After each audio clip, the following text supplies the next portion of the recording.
नमस्कार दोस्तों, देश में एक ही चुनाव कराने को लेकर केंद्र सरकार ने बड़ा फैसला लेते हुए एक समिति का गठन किया है, जिसके बाद इसकी चर्चाएं तेजी से होने लगी है। पक्ष विपक्ष में इसका मुद्दा बनने लग गया है। ऐसे में सवाल उठता है कि एक देश एक चुनाव आखिर है क्या, जो इतना हंगामा हो रहा है। आइए जानते हैं इस वीडियो के माध्यम से, तो बने रहिए अंत तक। दरअसल एक देश एक चुनाव का मतलब है कि देश में होने वाले चुनाव एक साथ होंगे। आजादी के कई सालों बाद तक लोकसभा और राज्य विधानसभा का चुनाव एक साथ होते थे, लेकिन इसके बाद ऐसा नहीं हुआ, क्योंकि समय से पहले विधानसभा के भंग होने और सरकार गिरने के कारण ये परंपरा टूट गई थी। यानी भारत में 1951-1952 में लोकसभा और राज्य विधानसभाओं में एक साथ चुनाव कराए गए थे, और ये प्रथा 1957, 1962 और 1967 के आम चुनावों में भी जारी रही। फिर 1968 और 1969 में कुछ विधानसभाओं के समय से पहले भंग होने के कारण ये परंपरा टूट गई थी। अब इस बीच ये सवाल खड़ा होता है कि इसको फिर से लागू कराने में क्या फायदा और क्या नुकसान होगा।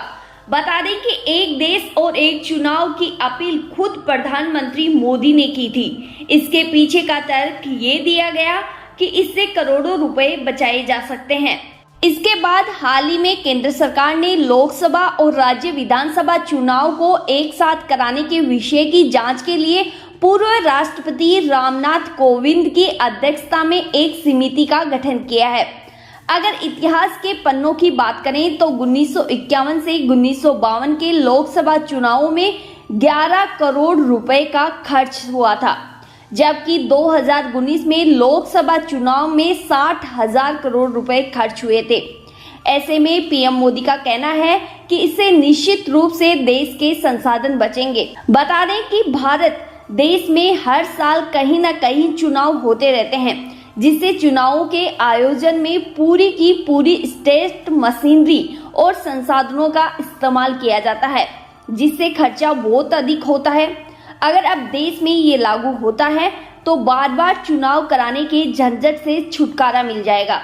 साथ ही देश में बार बार चुनावों की वजह से आदर्श आचार संहिता लागू होती है, जिससे सरकार कोई नीतिगत फैसला नहीं ले पाती या फिर विभिन्न योजनाओं को लागू नहीं कर पाती, जिसके कारण देश का विकास रुकता है। ऐसे में ये लागू होने पर इससे भी छुटकारा मिल जाएगा। बता दें कि एक देश एक चुनाव के कारण काले धन और भ्रष्टाचार पर भी रोक लगाने में मदद मिलेगी।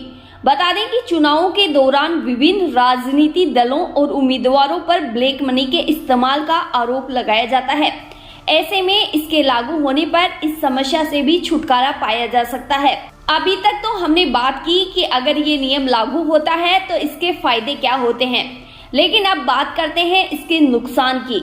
दरअसल ये बिल लागू होता है तो इससे केंद्र सरकार में बैठी पार्टी को एक तरफा लाभ हो सकता है। अगर देश में सत्ता में बैठी किसी पार्टी का सकारात्मक माहौल बना हुआ है तो इससे पूरे देश में एक ही पार्टी का शासन हो सकता है, जो खतरनाक हो सकता है। साथ ही राष्ट्रीय और क्षेत्रीय पार्टियों के बीच मतभेद और ज्यादा बढ़ सकता है। राष्ट्रीय पार्टियों को बड़ा फायदा होगा, लेकिन छोटे दलों को नुकसान होने की संभावना भी है। लेकिन अगर इस अवधारणा को लागू करना है तो कई चुनौतियों का सामना भी करना होगा, जैसे इसके लिए कुछ संवैधानिक अनुच्छेदों में संशोधन करना होगा, जैसे अनुच्छेद 83 लोकसभा अवधि, अनुच्छेद 85 लोकसभा विघटन, अनुच्छेद 172 यानी राज्य विधानसभा अवधि, अनुच्छेद 174 यानी राज्य विधानसभा विघटन और अनुच्छेद 356 यानी राष्ट्रपति शासन। इसके अतिरिक्त जन प्रतिनिधि अधिनियम और संबंधित संसदीय प्रक्रियाओं में भी संशोधन करना आवश्यक होगा। उम्मीद है दोस्तों जानकारी अच्छी लगी होगी, तो वीडियो को लाइक और चैनल को सब्सक्राइब करना ना भूलें। धन्यवाद।